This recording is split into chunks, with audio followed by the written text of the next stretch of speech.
আমি আপোনাক জনাই আছো বিটিআৰত চৰকাৰ গঠনত যে কুচকাৱাজ অব্যাহত আছে সেই বিষয়ে সবিশেষ খবৰ আমি জনাই আহিছো আৰু ইতিমধ্যেই শপত গ্ৰহণৰ বাবে কোকৰাঝাৰলৈ ৰাওনা হৈছে ইউপিপিএলৰ সভাপতি প্ৰমোদ বড়ো হোটেল লিলিৰ পৰা কোকৰাঝাৰ অভিমুখে ৰাওনা হৈছে প্ৰমোদ বড়ো আৰু এই বিষয়ে আমাক জনাই আছে আমাৰ জ্যেষ্ঠ সাংবাদিক বিপুল বৰ্মনে বিপুল আপোনাৰ কাষলৈ আমি পুনৰ আহিছো এই মুহূৰ্তত জানিব বিচাৰিছো আপুনি জনাইছিল যে 22 জনীয়া যে শক্তি এই মিত্ৰজোঁটৰ বিজেপি আৰু ইউপিপিএল মিলি 21 জন আৰু তাৰ সমান্তৰালকৈ গণসুৰক্ষা পাৰ্টিক তেওঁলোকে অন্তৰ্ভুক্ত কৰিছে তাৎপৰ্য জানিব বিচাৰিছো কিয় সামিল কৰা হল বা গণসুৰক্ষা পাৰ্টি কিয় সামিল হল এই মিত্ৰজোঁটত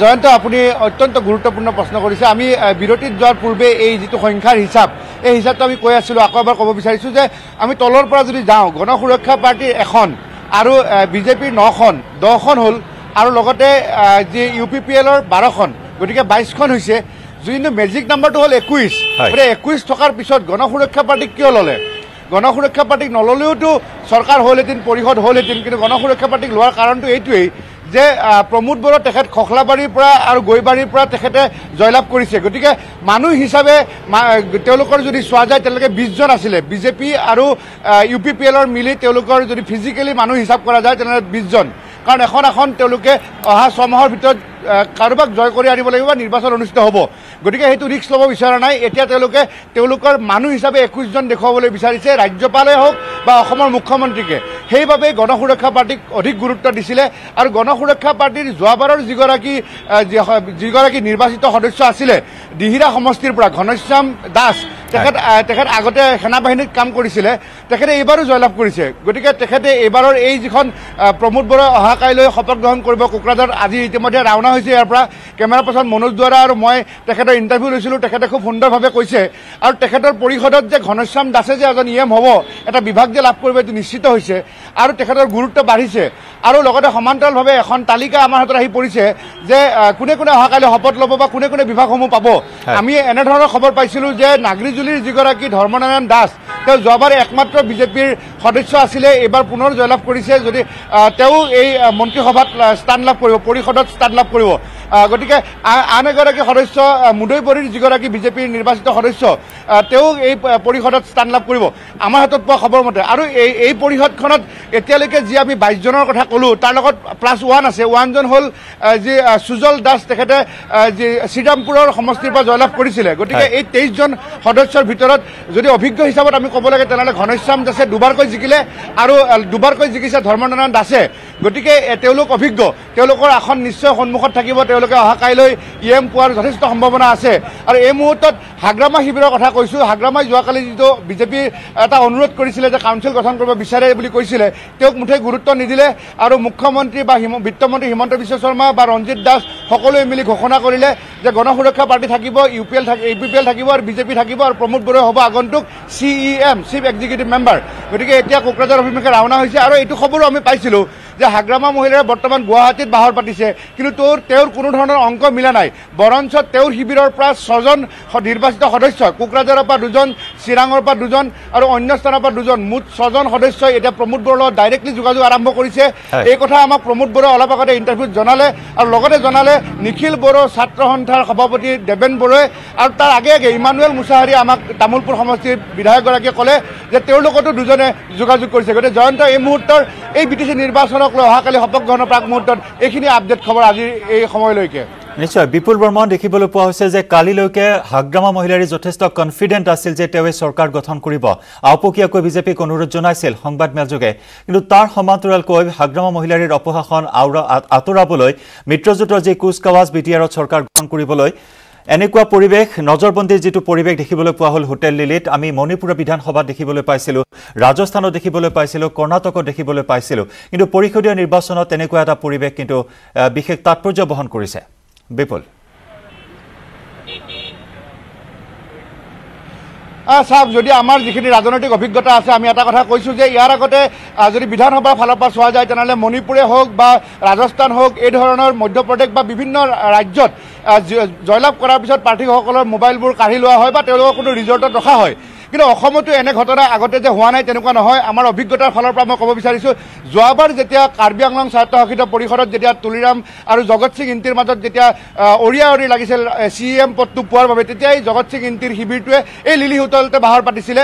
আৰু সমান্তৰালভাৱে মই যদি কওঁ যে 4জনকৈ যেতিয়া অসম বিধানসভাৰ সেই সময়ত জয়ন্ত বৰুৱা প্ৰাৰ্থী আছিল ৰাজ্যসভাৰ, তেতিয়া হৰ্চ ট্ৰেডিং কৰিছিলে। তেতিয়া কাৰ্তিক চান্দ সিনহা, অভিজিৎ হাজৰিকা, ৰুমি নাথ এওঁলোকক হোটেলত ৰখা হৈছিলে প্ৰগতি মেৰণত। তাৰ পৰা তেওঁলোকক হোটেলেদি গাড়ীৰ পৰা লৈ আহিছিলে, বাঘ লৈ অহা বুলি কৈছিলে হিমন্ত বিশ্ব শৰ্মা, ৰকিবুল হুছেইনে।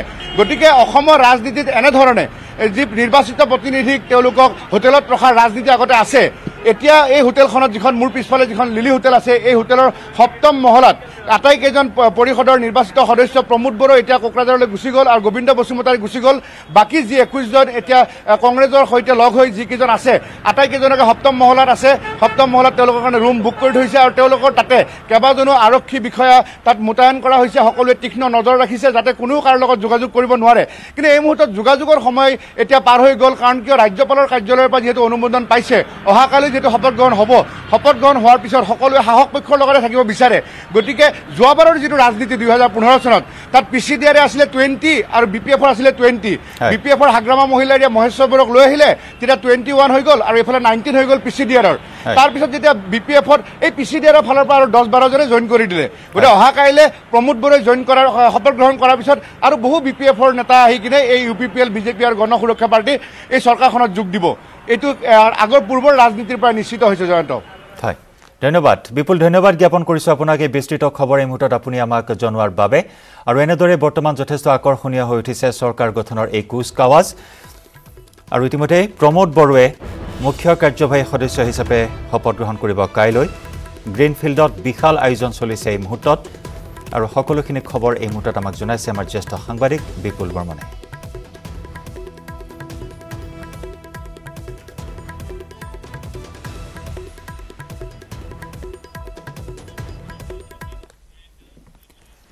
খবৰৰ ধাৰা অব্যাহত থাকিব। লৈছোঁ আন এটি বাণিজ্যিক বিৰতি।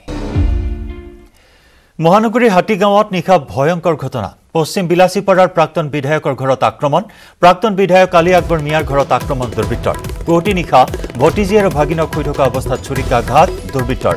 সংকটজনক অৱস্থাত দুয়োকে ডাউনটাউন হাস্পতালত ভৰ্তি কৰোৱা হয়। হাতীগাঁৱৰ বকুল বন হাউচিং কলনীত সংঘটিত হয় এই চাঞ্চল্যকৰ ঘটনা। মহানগৰীৰ হাতীগাঁৱৰ বকুল বন হাউচিং কলনীত এই ঘটনা। পশ্চিম বিলাসীপাৰাৰ প্ৰাক্তন বিধায়ক আলী আকবৰ মিয়াৰ ঘৰত আক্ৰমণ দুৰ্বৃত্তৰ। পুৱতি নিশা ভতিজী আৰু ভাগিনক শুই থকা অৱস্থাত ছুৰিকাঘাত। সংকটজনক অৱস্থাত দুয়োকে ডাউনটাউন হাস্পতালত ভৰ্তি কৰোৱা হয়। ঘটনাস্থলীত আৰক্ষী উপস্থিত হয় যদিও দুৰ্বৃত্তৰ সন্ধান এতিয়াও লাভ কৰা নাই।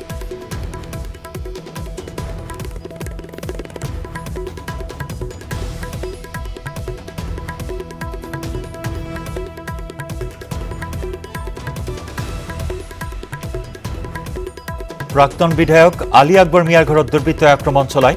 পশ্চিম বিলাসীপাৰাৰ প্ৰাক্তন বিধায়কৰ ঘৰত আক্ৰমণ দুৰ্বৃত্তৰ। হাতীগাঁৱৰ বকুল বন হাউচিং কলনীত পুৱতি নিশা সংঘটিত হয় এই ভয়ংকৰ আক্ৰমণৰ ঘটনা। ভতিজী আৰু ভাগিনক শুই থকা অৱস্থাত ছুৰিকাঘাত কৰে কোনো দুৰ্বৃত্তই আৰু সংকটজনক অৱস্থাত দুয়োকে ডাউনটাউন হাস্পতালত ভৰ্তি কৰোৱা হয়।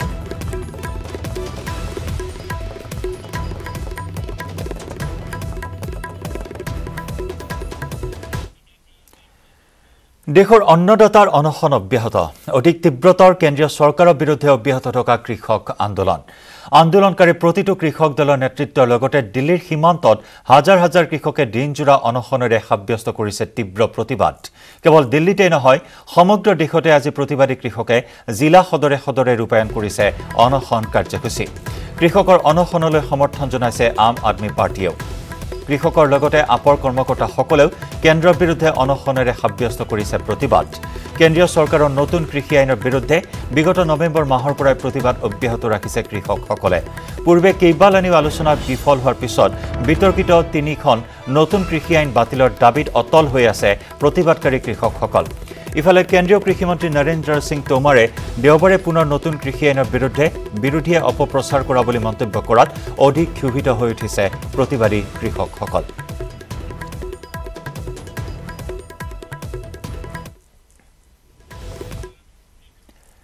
ব্ৰহ্মপুত্ৰ ৰাজ্যিক অতিথিশালাত কেবিনেট বৈঠকত কেইবাটাও গুৰুত্বপূৰ্ণ সিদ্ধান্ত। কেবিনেটৰ সিদ্ধান্ত অনুসৰি অহা বৰ্ষত চৰকাৰী বন্ধ ৩৪ দিন, ৰেষ্ট্ৰিক্টেড বন্ধ ৩১ দিন ধাৰ্য কৰা হৈছে। বান খহনীয়াত খেতি মাটি বাসগৃহ ক্ষতিগ্ৰস্তসকলে লাভ কৰিব ৫ লাখ টকা পৰ্যন্ত সাহায্য। খহনীয়াত ঘৰ উচন হলে লাভ কৰিব ১.৫ লাখ টকা তথা খেতি মাটি জাহ গলে পাব ১ লাখ টকা। চাহ বাগিচাত চলি থকা আঁচনি তদাৰকৰ বাবে PMU গঠন কৰাৰ সিদ্ধান্ত কেবিনেটৰ। মিৰিৰ ঠাইত এতিয়াৰে পৰা মিচিং জনগোষ্ঠী হ'ব। মাইক্ৰ ফাইনেন্সিয়েল অনুষ্ঠানসমূহ পৰিচালনাৰ বাবে হ'ব নতুন আইন। RBI নীতি নিৰ্দেশনাৰ জৰিয়তে কৰা হ'ব নিয়ন্ত্ৰণ। শিক্ষানীতি কিছু সংশোধন কৰি ধৰ্ম নিৰপেক্ষতাৰ ওপৰত গুৰুত্ব দিয়া হ'ব। অনুমতি নোহোৱাকৈ পাঠদান কৰা ব্যক্তিগত শিক্ষানুষ্ঠানসমূহে অনলাইন যোগে ল'ব লাগিব চৰকাৰৰ অনুমতি। ইফালে দেওবাৰৰ কেবিনেট বৈঠকত উপস্থিত নাথাকিল BPFৰ ৩ মন্ত্ৰী। কেবিনেট বৈঠকৰ অন্তত চন্দ্ৰমোহন পাটোৱাৰীয়ে ক'লে BPFৰ ৩ মন্ত্ৰী কিয় উপস্থিত নাই নাজানো। মন্ত্ৰী পৰিষদৰ আটাইবোৰ আছিল, কিন্তু লক্ষণীয়ভাৱে BPFৰ ৩ গৰাকী মন্ত্ৰী অনুপস্থিত। ইয়াৰ কাৰণটো জনাব নেকি? নহয়, কাৰণটো আমি এতিয়ালৈকে জনা নাই, কিন্তু তিনিজন অনুপস্থিত আছে মই সেইটো জানিছোঁ। কাৰণটো মই নাজানো কি কাৰণত অনুপস্থিত আছে। আজি মাননীয় মুখ্যমন্ত্ৰী সৰ্বানন্দ সোণোৱাল ডাঙৰীয়াৰ সভাপতিত্বত আজি কেবিনেটে কেইবাটাও সিদ্ধান্ত লৈছে। তাৰ ভিতৰত সিদ্ধান্তসমূহৰ ভিতৰত আছে যে এই বছৰটোৰ কাৰণে যিখিনি চৰকাৰী হলিডে থাকিব, বন্ধৰ দিন থাকিব, এইটো ফিক্স কৰা হৈছে আৰু টোটেল হলিডেজ থাকিব 34 ডেজ, 34 দিন, আৰু ৰেষ্ট্ৰিক্টেড হলিডেজ থাকিব 31 ডেজ। আৰু তাৰ উপৰিও বানপানী গৰাখহনীয়াৰ ফলত যিসকল মানুহ ক্ষতিগ্ৰস্ত হয় তাৰ কাৰণে আজি কেবিনেটে সিদ্ধান্ত লৈছে যে 3টা কেটেগৰীত মানুহখিনিক সহায় কৰাৰ কাৰণে, চৰকাৰে সহায় কৰাৰ কাৰণে কেবিনেটে আজি সিদ্ধান্ত লৈছে। আৰু 3টা কেটেগৰীৰ ভিতৰত যদি কাৰোবাৰ ঘৰ আৰু মাটি যদি খহনীয়াত গুচি যায় বানপানীৰ সময়ত, তো তেতিয়াহ'লে তেওঁলোকে ৫ লাখ টকালৈকে সাহায্য পাব। আৰু যদি কাৰোবাৰ অকল ঘৰটো যদি খহনীয়াত যদি বিধ্বস্ত হয়, তো তেতিয়াহ'লে তেওঁলোকে ১.৫ লাখ টকা পাব। আৰু কাৰোবাৰ যদি খেতিৰ মাটি যদি ইৰোশ্যন হৈছে, খেতিৰ মাটি যদি ইৰোশ্যনত যায়, তেতিয়াহ'লে তেওঁলোকে ১ লাখ টকা পাব। তাৰ উপৰি আমাৰ টি গাৰ্ডেনৰ যিমান আমাৰ আঁচনি এতিয়া চলি আছে, এই আঁচনিসমূহ টি টাইপছ ডিপাৰ্টমেণ্টে গোটেই জিলাবিলাকত এই আঁচনিসমূহ চোৱাৰ কাৰণে এটা PMU গঠন কৰাৰ, প্ৰত্যেক ডিষ্ট্ৰিক্টতে এটা PMU গঠন কৰাৰ সিদ্ধান্ত গ্ৰহণ কৰিছে। আৰু তাৰ উপৰিও মেডিকেলত যিখিনি আমাৰ মেডিকেলৰ ICU আৰু ক্ৰিটিকেল কেয়াৰ থাকে, ডক্টৰ থাকে বা নাৰ্ছ থাকে বা ষ্টাফ থাকে, গতিকে ICU আৰু ক্ৰিটিকেল কেয়াৰৰ লগত জড়িত গোটেই সকলোখিনিৰ কাৰণে আজি এখন ছাৰ্ভিচ ৰুল তেওঁলোকৰ কাৰণে সুকীয়াকৈ কৰা হৈছে, য'ত তেওঁলোকৰ। আৰু ইফালে ৰাজ্যত মাদ্ৰাছা আৰু সংস্কৃত বন্ধত অনুমোদন জনালে সোণোৱাল কেবিনেটে। আগন্তুক বিধানসভাৰ শীতকালীন অধিৱেশনত উত্থাপন কৰা হ'ব মাদ্ৰাছা বন্ধৰ আইন। দেওবাৰে অনুষ্ঠিত কেবিনেট বৈঠকত লোৱা হয় এই গুৰুত্বপূৰ্ণ সিদ্ধান্ত।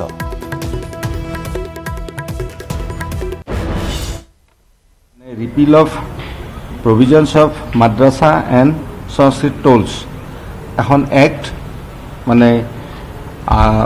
ইন্ট্ৰডিউচ কৰা হ'ব। এই এছেম্বলিত এই এক্টখন আহিব আৰু এটা শিক্ষা ব্যৱস্থাটোৰ ক্ষেত্ৰত এটা চিকুলিয়াৰ, এটা ধৰ্মনিৰপেক্ষ এটা শিক্ষা ব্যৱস্থাৰ আৰম্ভ কৰা হ'ব। BDC নিৰ্বাচনত বিজেপিৰ আশাপ্ৰদ ফলাফলৰ পাছত এইবাৰ তিৱা স্বায়ত্তশাসিত পৰিষদ দখল কৰিবলৈ তৎপৰ হৈছে বিজেপি। তিৱা স্বায়ত্ত পৰিষদৰ নিৰ্বাচনলৈ মাথো 2টা দিন বাকী। বৰ্তমান তুংগত উঠিছে তিৱা নিৰ্বাচনৰ প্ৰচাৰ অভিযান।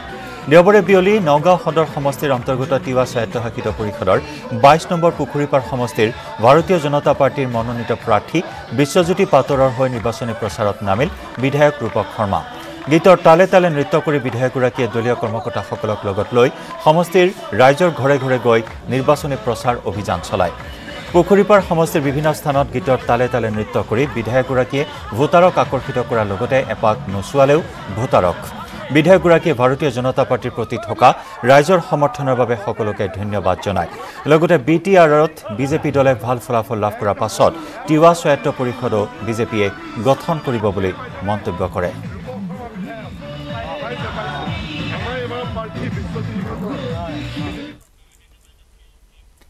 সময় হ'ল খবৰ@news18 পৰা বিদায় লোৱাৰ। নমস্কাৰ।